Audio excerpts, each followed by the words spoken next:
हम क्या चाहते हैं, सफल हम किस बात में हैं, ये आत्मनिरीक्षण करना चाहिए।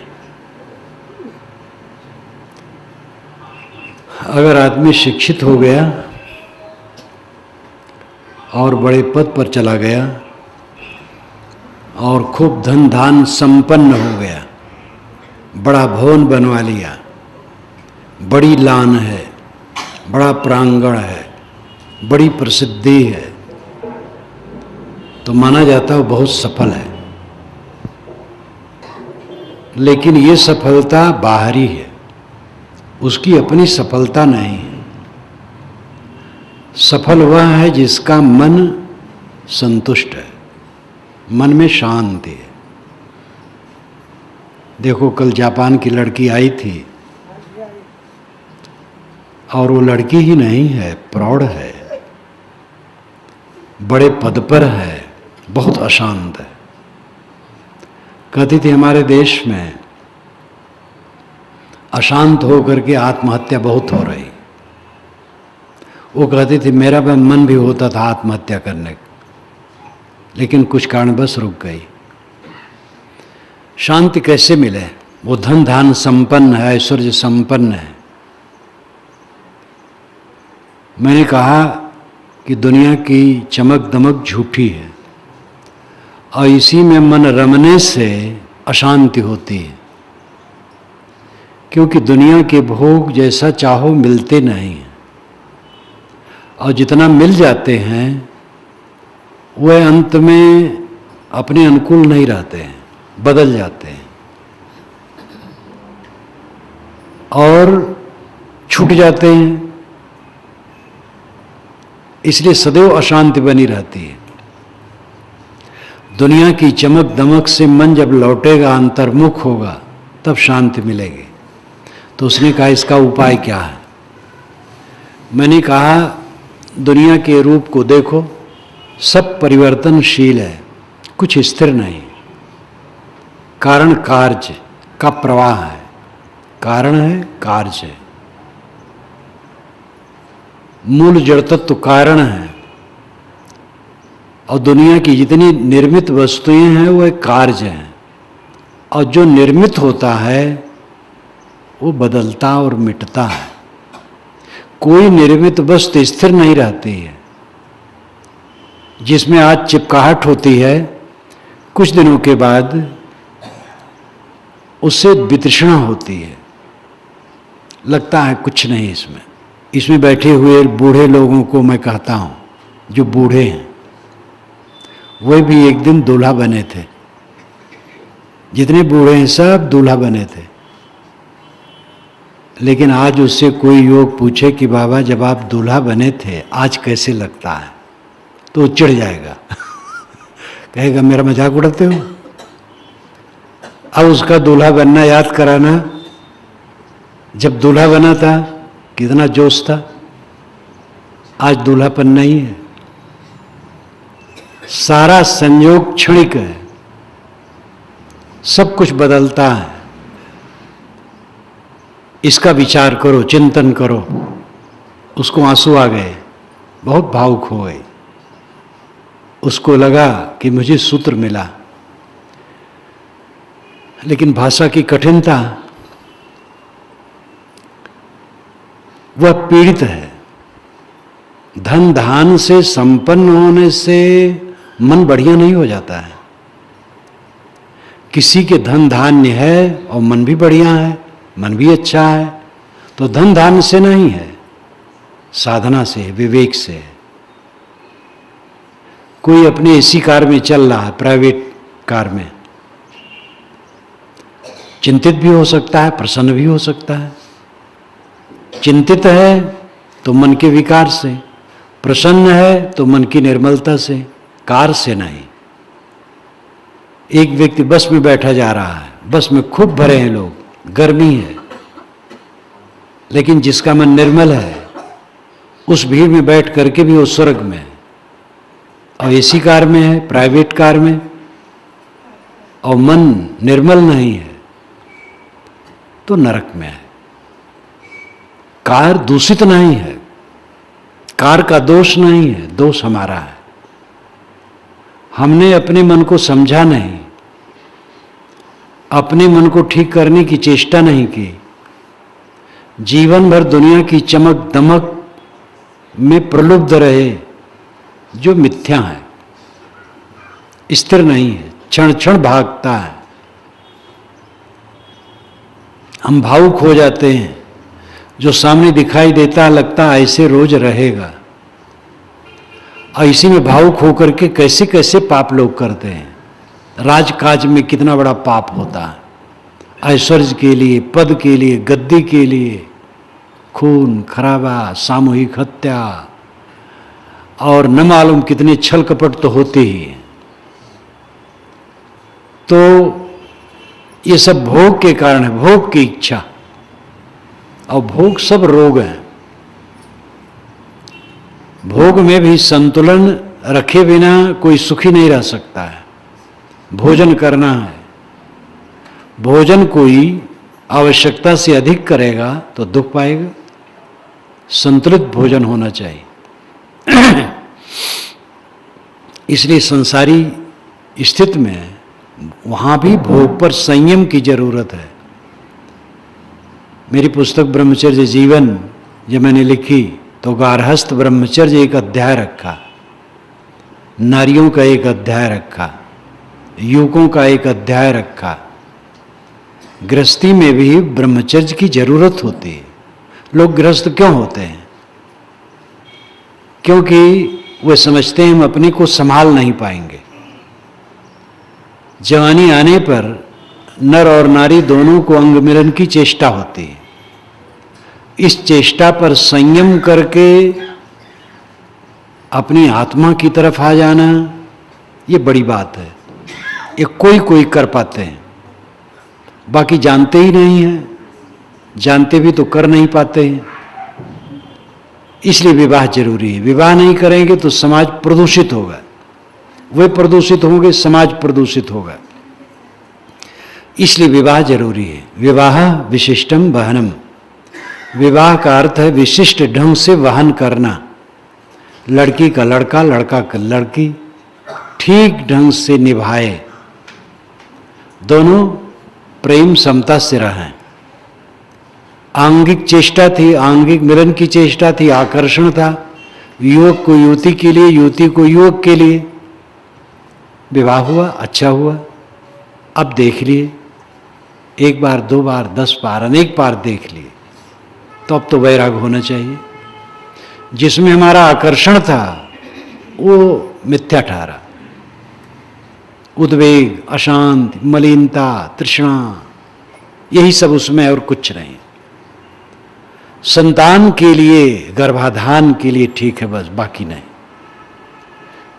तो गृहस्थी में पहुंच करके फिर वैराग्य होना चाहिए। जो सीधे वैराग करें वो सीधे करें। गृहस्थी में रह करके वैराग्य होना। गृहस्थ क्यों हुए? वैराग के लिए, ये अर्थ लगाइए। आकर्षण था इसलिए गृहस्थ हो गए। अब उसको देख लिए तो समझना चाहिए, और समझ करके वैराग्य बढ़ना चाहिए। संयम करना चाहिए। जितना संयम करोगे शरीर ठीक रहेगा, मन ठीक रहेगा, अध्यात्म में मन लगेगा। इसलिए गृहस्थ नर नारी को भी अपने ढंग से ब्रह्मचर्य का पालन करना चाहिए। जितना बन सके अपने को संभालना चाहिए।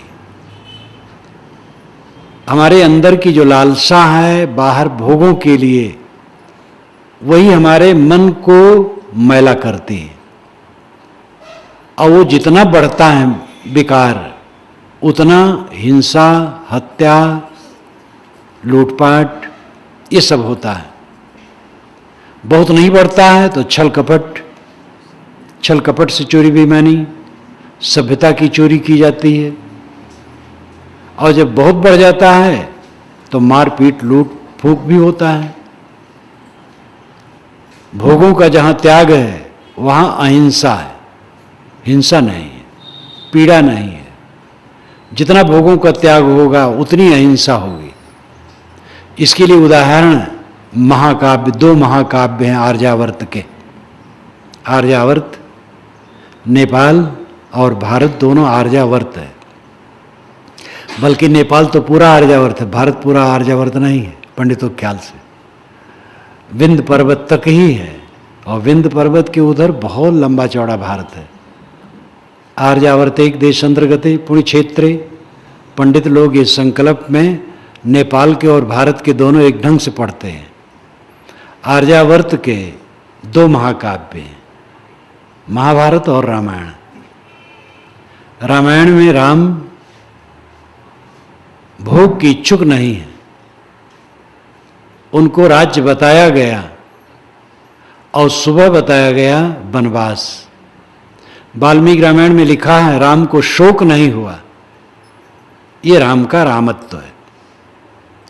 उनको भोग की लालसा नहीं थी, भोग की लालसा होती कोई उनको हटा न सकता। राजा दशरथ अंदर से चाहते थे, प्रजा चाहती थी, भरत आ जाते कुछ दिन में, भरत तो ही चाहते, कोई हटा न सकता। लेकिन वह तुरंत फुरत चल दिए, उसी दिन चल दिए। वो सोचे अगर एक दिन रह जाऊं तो कोई विघ्न बाधा हो, रुक जाना पड़े तो ठीक नहीं है, माता कैकेयी को कष्ट होगा, और वह उसी दिन चल पड़े। ये भोग की भावना न होने से उन्होंने भाईचारे का बर्ताव किया, भाई के साथ उत्तम बर्ताव, भाई के लिए राज छोड़ दिया, माता पिता की आज्ञा मानी, मर्यादा का पालन किया। भरत को राज्य मिल गया था, लेकिन उनको भोग की भावना नहीं थी, राज की इच्छा नहीं थी। इसलिए चित्रकूट में जाकर के उन्होंने मनाया कि आप लौट चले। जब वे नहीं लौटे तो उन्होंने राज्य का काम तो किया, लेकिन राजभोग नहीं किया, तपस्वी की तरह जीवन बिताया। ये रामायण का उच्च आदर्श है त्याग का। महाभारत का उसका उल्टा है। कौरव पांडव राज्य के लिए, गद्दी के लिए कट करके मर गए। जहां भोग की भावना वहां हिंसा है, हत्या है। हिंसा केवल मार देना ही नहीं है। अगर हम दूध में पानी मिलाते हैं तो हिंसा करते हैं, दूध बेचते हो पानी मिलाते हैं, मिलावटबाजी करते, घूस लेते हैं, बेईमानी करते तो हिंसा करते हैं, किसी की कीमत कम आंकते हैं तो ये भी हिंसा है। संप्रदायों में बहुत है। कट्टर कबीरपंथी राम कृष्ण विष्णु शिव मोहम्मद ईसा बुद्ध महावीर, इन सब का मूल्य ठीक से नहीं आंकते हैं। कट्टर राम उपासक कृष्ण का मूल्य ठीक से नहीं आंकते हैं, और कृष्ण उपासक राम को 2 नंबर में रखना चाहते हैं, शैव इन सबको हटा देते हैं। ये भी हिंसा है, ये भी भोग की भावना है। हमारा गुरु, हमारा महापुरुष सबसे ऊंचे रहे, इसलिए पूरी दुनिया हमारे झंडे के नीचे आए, ये भोग की भावना है। जहां तक हम दुनिया से भोग चाहते हैं उतनी हम हिंसा करते हैं, और उतना हमारा मन खराब होता है, और उतना हमें पीड़ा होती है। जितना हम भोगों को त्यागते हैं मन निर्मल होता है, और उतना हमें सुख होता है, सच्चा सुख, स्वाद का सुख, स्पर्श का सुख, गंध का सुख, रस का सुख, रूप का सुख। ये दुख पैदा करते हैं। लेकिन मन की शांति का सुख अनपायनी, अनंत है, नित्य है। जीवन में सफल हुआ है जिसका मन हर समय निर्मल है। ये कड़ी साधना से स्थित मिलने वाली है। कड़ी साधना कौन नहीं करता है? एक प्राइमरी का अध्यापक होने के लिए 25 वर्ष की उम्र तक पढ़ना पड़ता है। कहीं भी देख लो, हर जगह साधना करना है, कड़ी साधना करना है। अंतर्मुख होने के लिए जो साधना है बड़ी सुखद है। हम धान बोते हैं, महीनों के बाद होता है। कोई भी फसल महीनों के बाद होती है। वर्षों पढ़ने लिखने के बाद तब कोई पोस्टिंग होती है, लेकिन साधना में काम शुरू करो तुरंत फल मिलने लगता है। ज्ञान की बात सोचो, सुनो, उसी में फल मिलता है। आप लोग बैठे हैं, सुन रहे हैं, आध्यात्मिक ज्ञान की बातें सुन रहे हैं, सुनने से आपको सुख मिलेगा। मन एकाग्र होकर के सुन रहे हैं तो सुनने से सुख मिलेगा, और सुन करके जितना विचारेंगे सुख मिलेगा, उसके अनुसार आचरण करेंगे और सुख मिलेगा। आध्यात्मिक साधना में तो साधना करते करते ही फल मिलने लगता है। और जगह विफलता हो सकती, इसमें विफलता नहीं होती है। कोई पढ़ लिख करके भी नौकरी नहीं पाता है, कोई व्यापार में प्रयास करते करते सफल नहीं होता है, खेती फसल बीज डाले जाते हैं और सूखा पड़ गया, बहुत पानी बरस दिया, फसल नष्ट हो गई, कीड़े खा गए। विवाह लोग करते हैं, किसी किसी को बच्चे नहीं होते हैं, बच्चे होते हैं खराब स्वभाव के होते और दुख देते हैं। तो दुनिया की बातों में तो पक्का नहीं है सफलता, लेकिन आध्यात्मिक क्षेत्र में सफलता पक्की है, क्योंकि मोक्ष मिलता है त्याग से, भोग मिलता है ग्रहण से, और ग्रहण में सब परतंत्र है और त्याग में सब स्वतंत्र है। सामने का मकान मुझे मिल जाए, इसमें हम परतंत्र हैं, मकान वाला क्यों देगा? लेकिन मकान वाला कहे महाराज आप यहीं रहिए, सदा के लिए मैं आपको देता हूं, और मैं कहता हूं नहीं मैं तो जा रहा हूं, तो मुझे वो क्या करेगा? पकड़ नहीं सकता है। पाने में हम परतंत्र हैं, छोड़ने में परतंत्र नहीं है। छोड़ने से मोक्ष मिलता है, पाने से भोग मिलता है। और संसार की वस्तुओं को पाना टेढ़ी खीर है। जवानी आई और चली गई, इसी शरीर में गल गई, सारा संयोग वियोग होता रहता है। दुनिया की चमक दमक में उलझ करके हमारा मन खराब होता है, और कुछ स्थिर नहीं है, सब भागा जा रहा है। समझदार वह है जो अपने मन को संभालता है, हरदम अपने मन को देखता है, मन को पवित्र रखता है।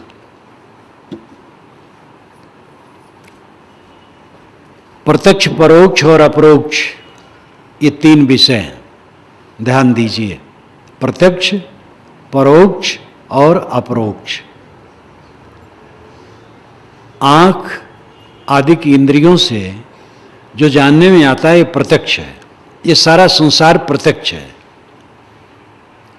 और परोक्ष जो इंद्रियों से नहीं, मन द्वारा जिसकी कल्पना होती है, जैसे भूत प्रेत, देवता, ईश्वर, लोक लोकांतर, स्वर्ग नरक, लोक, ये सब परोक्ष है। ये मन की अवधारणाएं हैं, मन की कल्पनाएं हैं, मन के नक्शे हैं। तीसरा अपरोक्ष है। अपरोक्ष का मतलब स्वयं प्रत्यक्ष आत्मा, खुद। संसार के सभी मनुष्य प्रत्यक्ष में डूबे रहते हैं। शरीर सामने है, शरीर में ममता, मोह, आसक्ति और इंद्रियों के भोग में उन्मत्तता, न्याय अन्याय छोड़ करके उसके पीछे लग जाना। तो देह सामने प्रत्यक्ष है, और देह के साथ मिले हुए प्राणी पदार्थ, घर मकान, जगह जमीन, कारखाना, दुकान, ऑफिस, सारा प्रपंच जो सामने है, ये सब प्रत्यक्ष है। पढ़े और अनपढ़ सब की दृष्टि केवल प्रत्यक्ष में डूबी रहती है। लगता है शरीर ऐसे रहेगा, धन ऐसे रहेगा, पद ऐसे रहेगा, सब चीज़ ऐसे रहेगी, लेकिन ऐसा रहता नहीं। एक थानेदार जब रिटायर्ड हुए, कुछ दिनों के बाद वह मैदान में कंडा बीनते थे। पशु चरते हैं तो टट्टी कर देते हैं बैलगाय, वो सूख जाता है, उसको बीन रहे थे, बीने, और बीन करके फिर किसी द्वारा घर ले आए। घर वाले डांटते रहे, जो जीवन भर दूसरों को पीटे थे, गाली दिए थे, थानेदार का तो काम ही वो है। बुढ़ापा में बेचारा कंडा बीनता था और घर वाले उसको उल्टा पलटा कहते रहते थे। माया का ऐसा चक्र है, चक्र जैसे घूमता है तो नीचे वाला हिस्सा ऊपर चला जाता है, ऊपर वाला नीचे आ जाता है। सारा संसार चक्र की तरह है, यहाँ कुछ स्थिर नहीं है। राजे महाराजे सड़क पर आ जाते हैं और सड़क वाले बड़े पद पर चले जाते हैं, अंत में किसी के साथ कुछ नहीं रहता है। इन प्राणी पदार्थों में हर इंसान उलझा है, भूल गया कि असली काम क्या है, मैं कौन हूं, जगत क्या है, कर्तव्य क्या है। सुख सबसे प्रिय है, आदमी किसी को नहीं चाहता है, सुख चाहता है। पत्नी को चाहता है, पति को चाहता है, झूठी बात है। एक युवक अपनी पत्नी से कहेगा तुम्हारे बिना मैं मर जाऊंगा, तुम्हारे बिना रह नहीं सकता हूं, बहुत दिखाएगा मोह। लेकिन पत्नी बीमार हो गई, खाट में पड़ गई, डॉक्टर ने कहा कि अब ये उठ नहीं सकती, जीवन में कभी उठ नहीं सकती, आपको ही इसके मुख में ग्रास डाल के खिलाना पड़ेगा, शौच स्नान कराना पड़ेगा, सब कुछ कराना पड़ेगा, ये जीवन में उठ के खड़ी नहीं हो सकती है। तो पुरुष चाहेगा कि भगवान इसको बुला ले। जो बहुत मोह दिखा रहा था वही चाहेगा कि अब ये न रह जाए तो अच्छा। पुरुष का ऐसा हो, पत्नी यही चाहेगी। पुत्र को ऐसा हो जाए, माता पिता चाहेंगे कि न रहे तो अच्छा है। अपना शरीर जब बहुत पीड़ित हो जाता है और अच्छा नहीं होता है और वेदना बहुत होती है तो कितने लोग आत्महत्या कर लेते हैं। अब आजकल तो आत्महत्या बहुत सरल है, कामनाएं जितनी बढ़ेंगी आत्महत्या बहुत बढ़ेगी। कामनाएं पूरी नहीं हो रही हैं, इसलिए आत्महत्या तो आजकल खूब चल रही है। वो तो मूर्खतापूर्ण है। लेकिन शरीर की पीड़ा से कोई आत्महत्या करे तो एक असाधारण लगता है, सह नहीं पाया। दुनिया के जितने राष्ट्र हैं इस पर विचार करते हैं ये कानून बनाया जाए कि शरीर से कोई अत्यंत पीड़ित हो, चाहे तो मौत स्वीकार ले कानूनन। लेकिन लोग नहीं बनाते हैं कि इसका दुरुपयोग खूब होगा। धनी लोग हैं, लड़के बच्चे पिता पितामह को डॉक्टर से मिल करके मरवा देंगे, मालिक बन जाएंगे। और केवल गृहस्थी नहीं, मानथी के लिए काम हो सकेगा, गुरुवाई के लिए हो सकेगा, क्योंकि जहाँ विवेक नहीं तहाँ साधु वेश कुछ काम नहीं करता है। आप लोग समय समय से अखबार में पढ़ते ही होंगे, जो बड़े बड़े प्रसिद्ध कहलाने वाले गुरु हैं, 2 नंबर वाले, चमत्कार फैलाने वाले, अवतार बनने वाले, आजकल वो यही सब करते रहते हैं। तो जीव को क्या प्रिय है? कोई वस्तु प्रिय नहीं, आत्मा के लिए सब प्रिय है। पैसा कोई लेकर के जा रहा है, काफी रुपया है, रास्ते में बदमाश मिल गए और कहे कि सब रुपए रख दो नहीं तो बंदूक से उड़ा देंगे। समझदार आदमी होगा, रख देगा। पैसे हमारे लिए प्रिय हैं और हमारा ही जीवन जब खतरे में है तो पैसा क्या करेंगे? आत्मा के लिए सब प्रिय है। याज्ञवल्क्य ने मैत्री से समझाते हुए बृहदारण्यक उपनिषद में कहा है कि पत्नी के लिए पति को पत्नी प्रिय नहीं होती, आत्मा के लिए प्रिय हो, अपने लिए प्रिय होती है। पति को पति के लिए प्रिय नहीं होती है पत्नी को, किंतु आत्मा के लिए होती है। धन के लिए धन प्रिय नहीं होता, आत्मा के लिए धन प्रिय होता है। ब्रह्म के लिए ब्रह्म प्रिय नहीं होता है, ब्रह्म आत्मा के लिए प्रिय होता है। अगर आपको पता लगे कि भगवान बहुत दुख देता है तो भगवान का नाम नहीं लेंगे।